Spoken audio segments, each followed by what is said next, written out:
Okay, good afternoon everyone. We're on the final stretch. I can't tell you how pleased I am to say that. It's been brilliant though, hasn't it? I hope everyone agrees with that. Thank you, thanks. That's just two things I want to say. Appreciate that, as my mum must be in the audience. Two things I want to say, and the sort of unsung heroes, right? Now, I don't think they get enough credit, but the work that I've been lucky enough to do with the industry associations all over the world to help drive the attendance of this and listening to their mandates and them supporting me and vice versa. I'm talking about all the screen forces, the Think Box. It should be Chris and Matt's about to speak on stage. You've got Think Canada as well. Catherine's here with Laura. Catty and her team from ECTA and the Global Digital TV Group. Screenforce Finland, Netherlands, Michelle's here. Superb. Without their support and without them supporting us and the overall industry mandate and what they're doing in their own markets, this just wouldn't happen. So I really, really value that relationship that we've got. The second thing is, I'm getting an awful lot of incoming credit because the event has been fabulous, really. We've had over 900 people through the doors. We've managed to manage those people, 2 rooms, great quality content, but I'm taking way too much of the credit, is what I'm trying to say to you. I really want you guys to give a massive round of applause to the huge team that's actually behind this, that does actually most of the work. Please join me in thanking the team.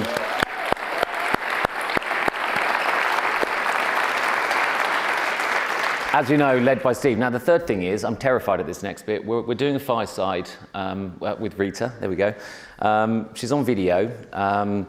Disney Plus is launching tomorrow, and she's agreed to do this. And I've never done this before, so let's see how this goes. We have a show reel to show, first of all, so AV, hit it.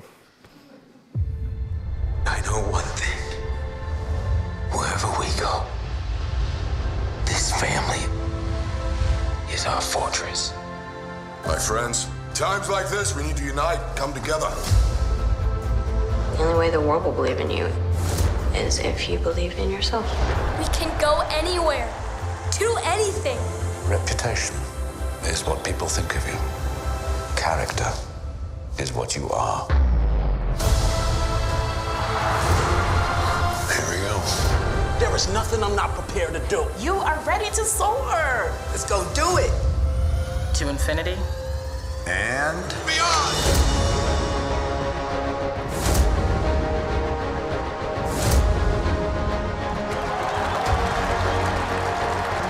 It's her. It's Cinderella. Star Wars rules!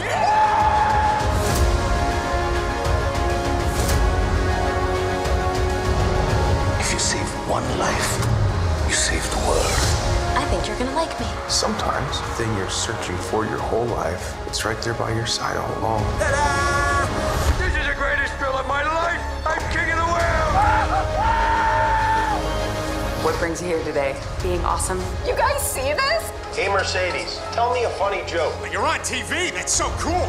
This is gonna be huge. Oh yeah, I can see it working. Gears turning.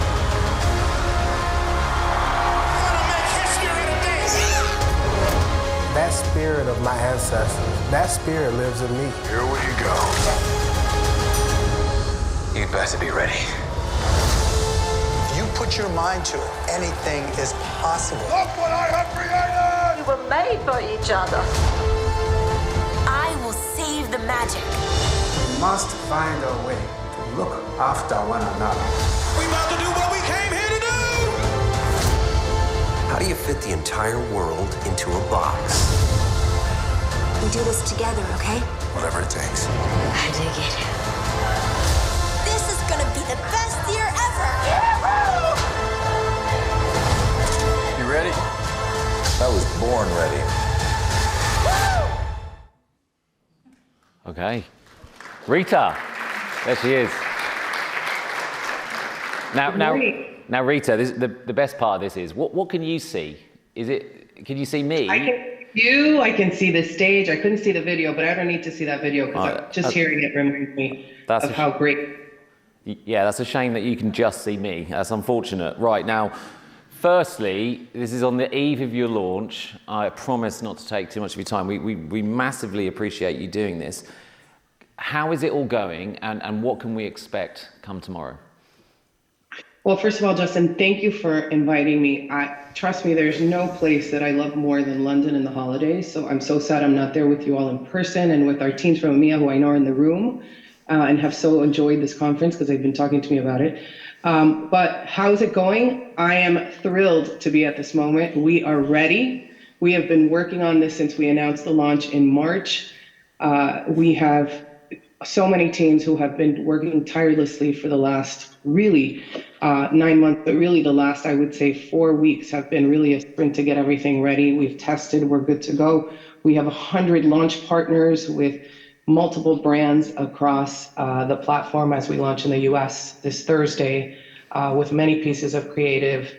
Every major holding company is part of our launch. All of our major brand partners who have worked with us for many years are part of our launch. The excitement is palpable, and we are ready to go.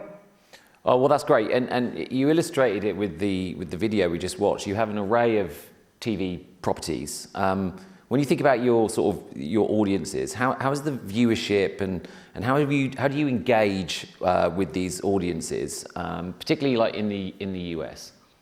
Yes. So, as part of the Walt Disney Company, we have the best in sports, the best in streaming, and the best of entertainment, right? We are a powerhouse of brands that across linear span the best cable networks across entertainment with Freeform, FX, National Geographic, Disney channels. We also have ABC Broadcast Network, the #1 entertainment network in the US, ESPN, which is the worldwide leader of sports, and the best in streaming platforms at scale, right? ESPN Plus, Hulu, our general entertainment platform, and now we will have Disney Plus round us out so that we have by far one of the largest reaches in terms of audience and opportunities to really connect brands with our Disney fans across more devices, across more access points, with greater visibility into all of it. Mm-hmm. We've been spending, just in the last couple of years, really building up to this moment, bringing all of these different sales teams together to make sure we were in service of our core customers and our brand partners for years. We've built a unified ID graph to make sure that we can leverage our first party data and allow advertisers to really target the audiences they want to reach at scale. Mm-hmm. And making sure that we have the measurement to be able to really validate all of their business outcomes that they are looking to measure against, and really have been doing a fantastic job of making sure that we have the right people across the teams and are ready to go to service this launch and to service the full portfolio of media assets that we represent. Yeah, because I think a lot of people see Disney, they think of Disney Plus and all these digital assets, but you have classic linear properties, ABC, National Geographic. How do you view them within your portfolio? Because you have it under one umbrella now, don't you? Yes. You've deliberately set that up. So the first part there is linear. How do you deal with your sort of classic linear proposition? And why is this all set up in this particular fashion? Yeah. So when we brought our teams, we used to be 8 teams. We're now 1 team, right? When you think across all of the portfolios, the portfolio brands that we represent today. So there were 8 teams talking to the same marketers, the same holding companies. And so as we brought this organization together, we were very thoughtful about who are we servicing and what do they expect from us? And we were very deliberate to make sure that we set up category and agency teams that service particular businesses with the customer base they were looking for, the expertise they were looking for, and frankly, the solutions and measurement capabilities they were looking for, because the retail industry is not the same as the pharmaceutical industry, for example. And our holding companies, really, we wanted to make sure that we had teams that were working with them at the same time as our category teams were working with our brand partners to make sure that we were taking always the opportunity to connect and allow to facilitate and really advance new opportunities, whether that was through measurement, whether that was through attribution solutions, whether that was through more automation. So it's really about empowering those teams to do that, and yet building the resources around data and insights, around creativity, because we're a full service opportunity. So when a brand partner comes to us and they want to really execute different brand creative that is contextually relevant on the platform that matters, we can do that, whether it's for streaming, whether it's for a linear integration, whether it's a brand placement inside an entertainment show, or a full sponsorship of a sporting event on the field. Regardless of what it is, you have one team that works with your business and allows you to really execute that, whether it's through linear or all of the touch points, all the way through our streaming platforms, our digital platforms, our TV Everywhere apps, or even on our social feeds. Right, I see. And obviously, Disney is launching at a similar time to Netflix. There's no doubt going to be more AVOD launches. What separates you from the pack? What really differentiates yourself? Yeah. So, I mean, we've had a bunch of AVOD launches in the US, right? So I think Disney and Netflix actually came after what was probably the largest, I would say, 12 months of launches in the past 12 months.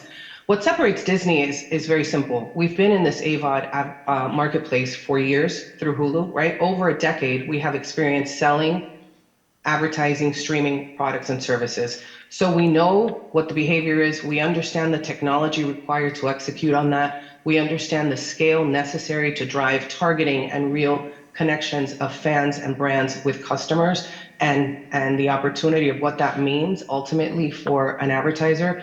We're also, what differentiates us is we're a brand safe environment. You come to Disney and brands want to be part of our portfolio of brands because they are brand safe environments. No one questioning where their brand is going to run in terms of content, and is it questionable or is it inappropriate. We have excelled in terms of content creation, of the technology that we've developed. So again, the Hulu learnings over the last decade and so have really powered our new Disney ad server, which is the back-end platform where all of our streaming platforms are on.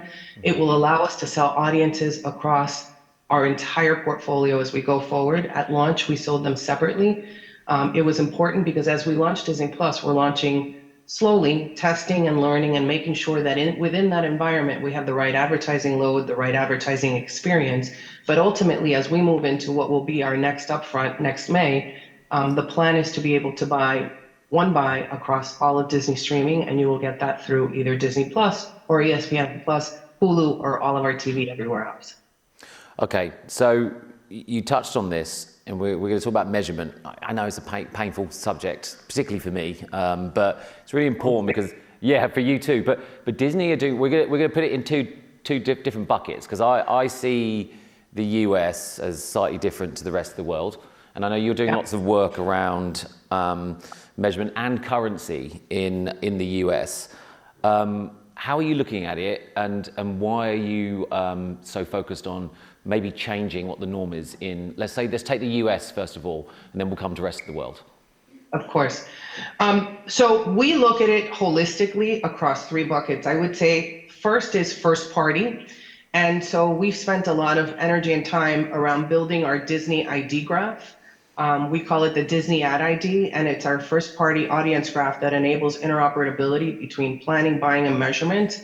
It's built in-house and it's reliant on a single identifier for our business. And that identifier is made up of 250 million connected TV and mobile IDs in the US, as well as 100 million households, right? It represents 100 million households. We've built 2,000 segments within the Disney Ad ID that are custom segments that people are allowed to, our brand partners are allowed to, through clean room solutions, which we've stood up, and we have over 70 today, allows us to collaborate and do data matching with our partners across our first party graph in a very privacy compliant way that will not have anything in terms of data sharing. It's really a privacy compliant room where we're able to match with clients' data and really take advantage of the audience segments mapping to client segments. It's been very positive in terms of the growth of our programmatic businesses, and we will continue to drive in that direction. And automation obviously is a really important driver for our business as well. We've invested a lot in our self-service platform. We're doing more around our programmatic playbook to make sure that we can really continue to move where the dollars are going. So one of the trends you're seeing in the US, I'm not sure how it works in other markets, is there's a move of streaming businesses moving towards programmatic buying channels. And because we've stood those up and we have the data capabilities and the tech capabilities to execute on that, we're really benefiting from that investment. And so that's really important. So that's one area. The second area is around measurement and making sure that we can figure out one solution across, streaming, digital, sports, entertainment, and create parity. And so we're taking a lot of time looking at what does that mean for advertisers in terms of cross-screen platform validation for brand performance. We're working with many, many vendors. I would say over 100 vendors right now on different studies to see what that's going to look like, because we think around measurement, it's not going to be one solution. It'll probably be 2 or 3 solutions to be able to service the full marketplace. But we're really working with everything from Nielsen One to other vendors in the marketplace right now to really test what are the capabilities and where are the biggest opportunities to really drive what the future of that looks like. And ad buyers are starting to transition to potentially secondary guarantees around some of that as part of these deals to make sure that we can really execute on that. And then the third piece is really this currency bucket, and that's ultimately evolving to outcomes. And we think from an ultimately evolving to outcomes, it's really around first party data and identity, right? That's going to power that. Ultimately, we can see a world moving to a more dynamic pricing model that allows companies to truly, take advantage of that. Everything we're doing obviously is in service of our partners. And so we are spending a lot of time in this space. We have really, really strong people who we've hired and are really working towards what does this look like and who are the right partners to do it. And I'm not sure it could potentially be the same partner for everybody, right? The way your portfolio looks could determine how you think about the right partners, right? So if you're a video first organization, as we are, right, the vendors that we would use could look different than a display first or a social first organization. But we think there's going to be an evolution in terms of all 3 of those, right? How first party gets leveraged in an overall advertising campaign, but also the evolution of currency and measurement. Now, just quickly on the currency side of things, is that under your own umbrella? Are you doing your own thing, or are you trying to foster sort of industry collaboration so everyone works to the same system? We're doing both. So we're spending a lot of time obviously building our first party capabilities, as are, by the way, all of the major publishers and media companies in the US. But there's no question that there's to the extent that we can work as an industry to find solutions that could be applied for our partners overall holistically so that they can plan and execute buys across publisher. That would be really important for them, for the buying community as well. And so we're absolutely in service of that as well. So outside of the US, Netflix were keen to talk about becoming the part of the gold standard, if you like, of television, how it works in all the markets outside of the US, and that is to be measured independently by a JIC, which is Barb here in the UK. Does that force your hand as well as Disney Plus to come to the market as a streamer to do the same thing, or will you choose a different path? I don't know that it forces my hand. I know that we work with them already. Our teams in Europe are already working with them. So we will look for the best partner that can do the best measurement and attribution work with us across the marketplace. And obviously that is hand in hand with the agencies and partners we work with to make sure it also works for them. So absolutely, if it makes sense for us to be working with them, we will continue to do that and expand on the relationship we currently have. But we also are going to be very focused on building our own first-party data capabilities, because again, in a world where there's a deprecation of cookies and all of the privacy concerns, there's no company more focused on privacy and making sure that we are privacy compliant with everything that we're doing across our products and services than the Walt Disney Company. Okay, great. I am able to ask or have the audience, if you like, ask a question. I think we can do that technically. So if there are any questions, let me know. I've got another question here about your data and targeting capabilities. You've touched on it a little bit because you have massive audiences, obviously, in IP. How are you, and again, it's the umbrella thing that you're trying to achieve here, so there is a consistency. How are you translating those insights and those data capabilities for clients? I think one of the things that we have spent the most time, I would say in the last 6 to 12 months, is around these clean room solutions. With the deprecation of the cookies across the marketplace, it became very evident very quickly that we had to find a way to leverage our first-party data with our partners, first-party data in a way that it could be shared, leveraged, planned to execute, and create an interoperability from the planning, execution, buying, and measurement piece of the campaign in a way that worked for them and worked for us at scale. And we've spent a lot of time with multiple vendors in the marketplace to stand up clean rooms that allowed us to be able to do that. Today, we have clean rooms across the entire marketplace from an agency perspective, as well as all of our major brand partners to be able to do that. It's really been fruitful in terms of really driving our programmatic growth. Our programmatic business has continued to scale in very high double-digit growth month over month, and that's directly related to the investments we've made around data and technology. That will only get more and more important as more and more of these, GDPR and privacy, and data concerns come around from different markets around the world. And so we're really focused on building our first party capabilities and really making sure that it's integrated across our company. So, before we used to talk to you as a sports enthusiast or as a Hulu fan or whatever, now we've built that into one graph where we can actually talk to you as consumers of our media platforms and really leverage that on behalf of our partners. Lovely, that's brilliant. I know we have one question at the front. Is there anyone else? If you put your hand up, we can organise the microphones in order. John, do you want to ask the first question? There's a microphone on the right there. And if there's anyone else afterwards, put your hand up now. And do you want to give her the mic? Go, John. Hulu have had a hybrid model for a long time where you have a lower priced ad-supported tier. Was this always on the cards for Disney Plus, or is this a response to kind of, it becoming increasingly difficult to acquire customers? It's so competitive now in streaming. Yeah, I think Disney has always been about consumer choice and control.